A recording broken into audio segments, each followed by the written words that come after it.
bersyukur kepada Allah Subhanahu wa taala di atas limpah dan izin kurnia-Nya memungkinkan kita dapat berhimpun pada kali 67 ini dalam Perhimpunan Agung UMNO pada kali ini. Dalam kesempatan ini saya nak mengucapkan jutaan banyak-banyak terima kasih kepada sidang perwakilan semua yang berada di Dewan ini, termasuk di luar Dewan, di kampung-kampung yang telah memberi sokongan kepada saya menjadi Naib Presiden UMNO Malaysia. Saya sedar dan tahu amanahnya memang berat, tanggungjawabnya yang diberikan oleh sidang perwakilan bukan hanya untuk kita membangunkan negara kita, memperkasakan parti kita, merupakan satu amanah yang perlu dan wajib kita lakukan. Dalam kesempatan ini juga saya yakin ini merupakan perhimpunan yang pertama kali selepas pilihan raya ke-13 kita adakan. Maka dengan ini saya juga ingin mengucapkan jutaan terima kasih kepada seluruh rakyat Malaysia yang telah mengundi Barisan Nasional dalam pilihan raya ke-13 dari Perlis sampai ke Sabah. Dan kita yakin mandat yang diberikan oleh rakyat kita ialah berlandaskan dengan keyakinan dan keinginan mereka untuk melihat bahawa pembangunan negara kita akan berlangsungan di bawah pimpinan Barisan Nasional yang ada. Dalam kesempatan ini juga saya nak menyatakan tentang simpati kita dan keprihatinan kita kepada semua mangsa bencana banjir yang berada di tempat-tempat seperti di Kelantan, di Terengganu, di Pahang, khususnya di Kuantan tak pernah berlaku. Salah satu college KPTM, College Politek Mara tenggelam 5 kaki. Tak pernah berlaku. Dan termasuk juga di Johor. Seperti yang telah diterangkan, dijelaskan oleh Yang Berhormat Datuk Khairi Jamaluddin tadi, Kementerian Kemajuan Luar Bandar, saya umumkan penangguhan pembayaran pinjaman ekonomi desa ataupun SPED mulai 1 Januari 2014 kepada mereka yang terbabit dalam bencana banjir. Dan ini juga memasukkan golongan yang pinjaman mereka diberikan oleh agensi di bawah kementerian seperti MARA untuk meringankan bebanan rakan dan rakyat kita yang dilanda oleh mangsa banjir. Hadirin yang dihormati sekalian, dalam ucapan dasar yang amat berhormat Datuk Seri Presiden, selain daripada menekankan bahawa betapa pentingnya siar Islam ini diletakkan di tempatnya yang hak, supaya jangan ada kekeliruan umat dalam ajaran Islamnya, yaitu mengikut mazhab Imam Syafi'i, bukan yang afdal, Ahli Sunnah wal Jamaah. Kerana ini penting bagi kita. Seperti diungkapkan langkah itu, saya yakin Yang Amat Berhormat menyedari pergolakan politik bukan hanya di dalam negara kita, di luar negara, sehingga umat Islam tidak mengira batasannya, nyawanya, yang berdosa tidak berdosa turut terkorban oleh kena ajaran-ajaran mazhabnya Syiah dan Sunninya itu. Itu pengajaran. Dan saya pun yakin rakyat Malaysia, khususnya umat Islam, harus memberi sokongan yang padu untuk meletakkannya di tempat yang hak, yaitu perlembagaan negara kita. Di samping itu, Yang Amat Berhormat juga menyuntung tentang transformasi. Dan saya yakin semenjak Yang Amat Berhormat mengambil tampuk pimpinan negara kita, banyak transformasi yang dilakukan oleh Yang Amat Berhormat dalam memastikan bukan hanya keberkesanan sistem delivery negara kita di peringkat kerajaan, transformasi politik negara kita.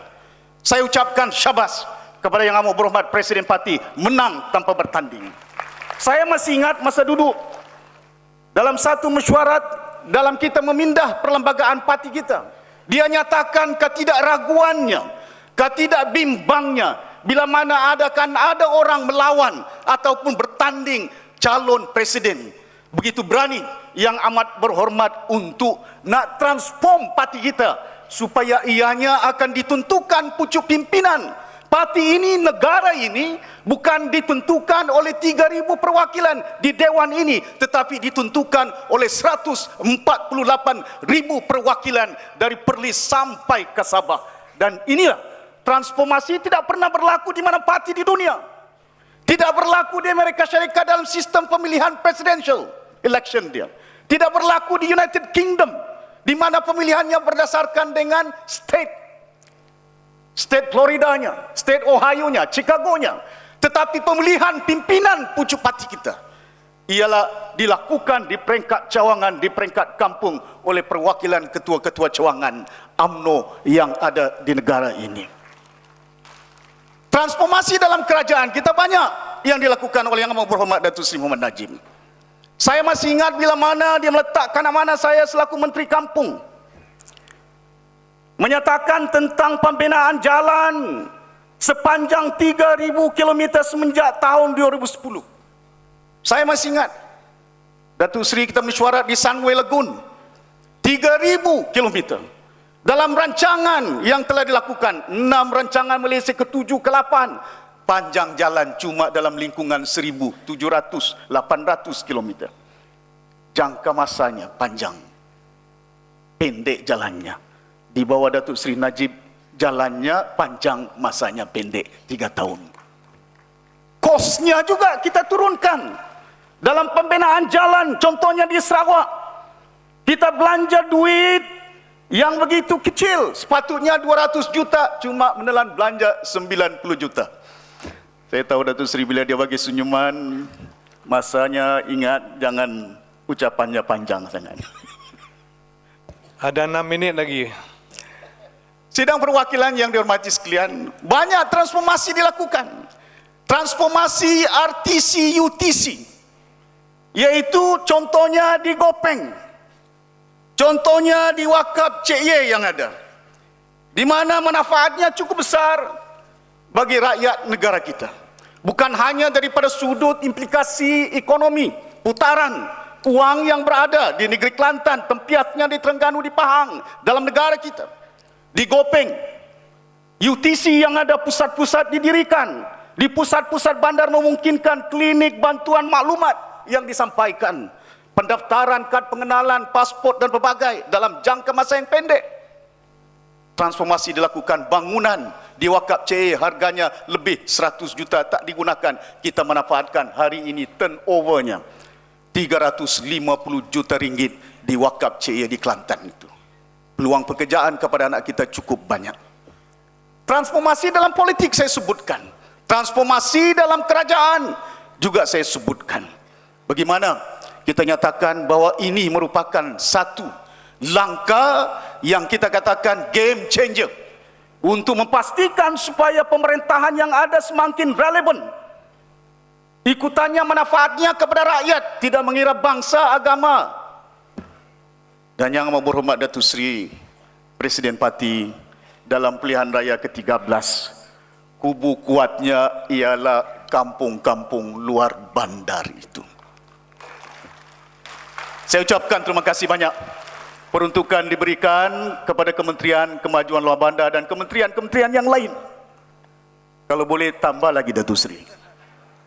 Kerana ini merupakan kubu kuat kita. Hakikatnya orang kampung luar bandar memungkinkan kuasa kita dapat bertapak pada hari ini. Kita tidak harus lupa. Kita tidak harus alpa. Kalau kita lupa, kalau kita alpa hakikat kebenaran, tuntutan, maka suara-suara yang dibangkitkan dalam persidangan wanita pemudanya, putrinya, dalam persidangan induknya kita dengar suara-suara supaya pembelaan terhadap agama Islam, pembelaan terhadap orang Melayu, Bumi Putra, sebahagiannya besarnya berada di peringkat luar bandar harus dilaksanakan sebaik mungkin. Kita tidak punya kekuatan. Kita katakan kita menang di peringkat bandar. Tak semua kawasan Datuk Seri kita menang sidang perwakilan sekalian. Cuma mungkin di Johor Bahru saja. Kalaupun ada tempat di bandar yang kita menang majoritinya 1.500, 200. Kalau di peringkat kampung 20.000, 15.000 majoriti dia. Ini realiti yang kita harus akui. Yang menjadi tunggak kekuatan itu akarnya. Kalau akarnya disiram, daunnya akan subur. Kalau daunnya subur, pokoknya akan berbuah. Itu akarnya. Jadi saya berharap sungguh ke arah ini kita akan dapat pertingkatkan untuk memastikan supaya pembangunan negara kita akan dapat kita teruskan. Di samping itu, salah satu perkara yang disebutkan oleh Yang Amat Berhormat Presiden, peredaran parti kita. Itu merupakan juga satu perkara yang dilihat amat penting sekali. Kerana tidak ada artinya kita mendaftar ahli UMNO sehingga mencecah berjuta, 3 juta orang. Tapi bila sampai pilihan raya, berdasarkan jumlahnya kita boleh menang, tapi kita boleh kalah. Ada kawasan taman perumahan, jumlah penduduknya 4.000. Tapi cawangan UMNO-nya cuma 200 ahli dia. 200 ahli, bayangkan penduduk kawasan daerah mengundi. Kalau kita galakkan daftar penduduk di pusat daerah mengundi itu, ia bukan hanya memungkinkan UMNO kita mantapkan, kuasa dapat kita daulatkan di kawasan DUN Parlimen itu. Apa artinya kita menang ketua cawangan kalau kita hilang kuasa pemerintahan dalam negara ini? Peredaran ini perlu sebagiannya kita terapkan jati diri seperti disebutkan oleh Yang Amat Berhormat Datuk Seri Presiden dalam pre-councilnya, dalam ucapan dasarnya.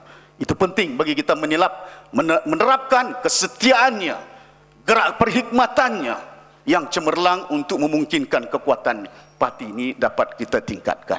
Saya juga mencadangkan Yang Amat Berhormat Datuk Seri Presiden agar KPI yang diletakkan mesyuarat bahagian, mesyuarat cawangan, ini merupakan satu pendekatan yang kita katakan baru. Kerana selama ini hidupnya cawangan kalau datang musim pemilihan. Betul tak? Di situlah ramainya penduduk. Jumlah ahli di bahagian cuma 30 saja. Jumlah UMNO di peringkat cawangan mencecah beribu. Ada 1,000, ada 3,000. Kalau nadi ini dapat kita bangkitkan, wadah itu menjadi ikutan kepada masyarakat di tempat di kampung itu, maka saya yakin ianya akan boleh memperkasakan parti kita. Saya cadangkan Datuk Seri kalau boleh KPI cawangan dan bahagian ialah daftar pemilih, bukan hanya menjadi ahli UMNO, bahkan juga menjadi pengundi-pengundi yang boleh memperkasakan UMNO. Kita letakkan di situ.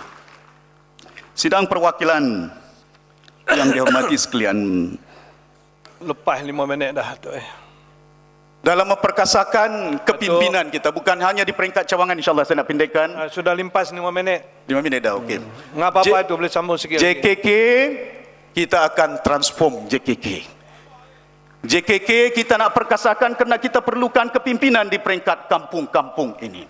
Dan baru-baru ini Yang Amat Berhormat dan peringkat kabinet dah pun meluluskan, insyaAllah saya akan maklumkan kepada semua kerajaan-kerajaan negeri, menteri-menteri besar dan ketua-ketua menteri yang ada, bagaimana kerangka supaya kita dapat memperkasakan pimpinan JKK. Dan ini membabitkan, kita tekankan 30% daripada JKK belia-belia wanitanya turut terbabit di situ. Jadi sidang perwakilan yang dihormati sekalian, tak silap saya kalau saya nak sebutkan, setelah menyebut beberapa transformasi dilakukan oleh Yang Amat Berhormat Datuk Seri Presiden parti kita, kita gelarkan dia sebagai bapa transformasi negara Malaysia. Sekian, wabillahi taufiq wal hidayah. Wassalamualaikum warahmatullahi taala wabarakatuh.